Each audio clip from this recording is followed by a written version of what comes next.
আমি এই মুহূর্তে রয়েছি নয়াদিল্লিতে দেশের জাতীয় নির্বাচন কমিশনের যে সদর দপ্তর অর্থাৎ ইলেকশন কমিশন অফ ইন্ডিয়ার অফিস ঠিক তার সামনেই দাঁড়িয়ে রয়েছি। তার একটাই কারণ, রাত পোহালেই কিন্তু আগামী ৪ঠা জুন ভারতের 18তম লোকসভা নির্বাচনের ফলাফল ঘোষণা হবে এবং ভোট গণনার কাজ চলবে গোটা দেশের বিভিন্ন ডিসিআরসি সেন্টারে। বিভিন্ন রাজ্যের যে ডিসিআরসি সেন্টারগুলো হচ্ছে সেখান থেকে কিন্তু ভোট গণনার কাজ চলবে, কিন্তু কেন্দ্রীয়ভাবে যেখান থেকে ফলাফল ঘোষণা হবে সেই সদর দপ্তর নয়াদিল্লির জাতীয় নির্বাচন কমিশনের অফিস। এখানে আমরা চলে এসেছি। আমরা আজকে জানলাম যে ভারতের জাতীয় নির্বাচন কমিশন আগামীকালের ভোট গণনার আগে কিন্তু একটি গুরুত্বপূর্ণ সাংবাদিক বৈঠক আজকে নয়াদিল্লিতে করেছে। তার একটাই কারণ, তিনি ইতিমধ্যে জানিয়েছেন যে আগামীকালের ভোটের গণনার কাজে কোনো রকম কোনো ত্রুটিপূর্ণ ব্যবস্থা থাকবে না, কোনো রকম কোনো ভুলভ্রান্তি হবে না, এটা কিন্তু তিনি এক কথায় অ্যাসিওর করেছেন। সেই সঙ্গে কিন্তু তিনি গোটা দেশবাসীকে শুভেচ্ছা জানিয়েছেন, তাদেরকে এই ভোটদানে যারা অংশ নিয়েছিলেন তাদের জন্য।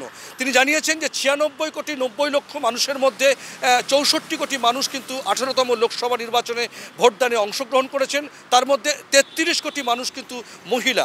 পাশাপাশি এই ভোট প্রক্রিয়াকে যারা সারাদিন অক্লান্ত পরিশ্রম করে বেশ কয়েক মাস ধরে এই ভোট পরিচালনার কাজে যুক্ত হয়েছেন, তাদেরকেও কিন্তু তিনি শুভেচ্ছা জানিয়েছেন এবং তাদের জন্য শুভকামনা জানিয়েছেন।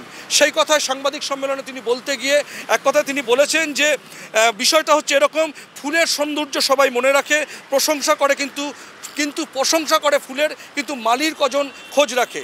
এক কথায় তিনি বোঝাতে চেয়েছেন তারা যে সার্থক, সে কথাটাই কিন্তু তার কথার মধ্যে ফুটে এসছে।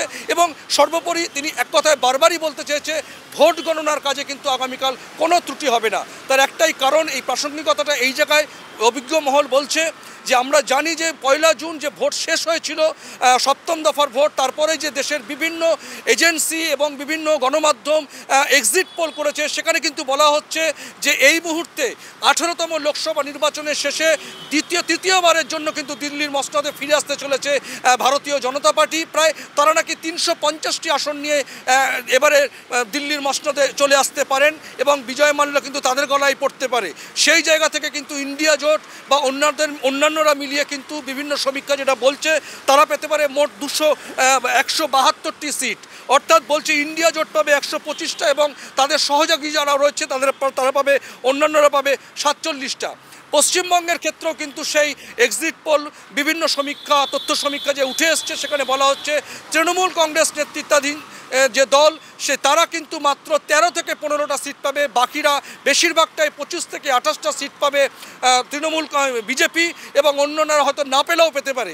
সেই জায়গা থেকে কিন্তু বিরোধীরা এই সমীক্ষাকে কোনোভাবেই পাত্তা দিতে রাজি নয়।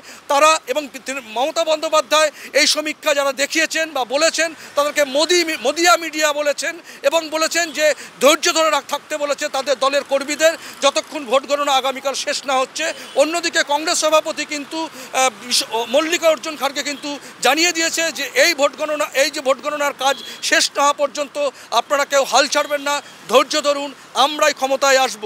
যদিও বিজেপিও কিন্তু ততটা গুরুত্ব দিচ্ছে না, কিন্তু এই মুহূর্তে অত্যন্ত আলোড়িত এবং আলোচিত বিষয় গোটা দেশব্যাপী। বিজেপি যে নতুন করে ক্ষমতায় আসছে, বিভিন্ন এজেন্সি কিন্তু সে কথাই বলছে। সেই জায়গায় দাঁড়িয়ে আজকের নির্বাচন কমিশনের যে সাংবাদিক সম্মেলন সেটা কিন্তু অত্যন্ত তাৎপর্যপূর্ণ ছিল এবং আগামীকাল ভোট গণনা কোন দিকে গড়ায়, ফলাফল কোন দিকে যাবে সেটা কিন্তু আমরা দেখতে থাকব। দিল্লি থেকে কিন্তু এটাই ছিল আমার সর্বশেষ তথ্য।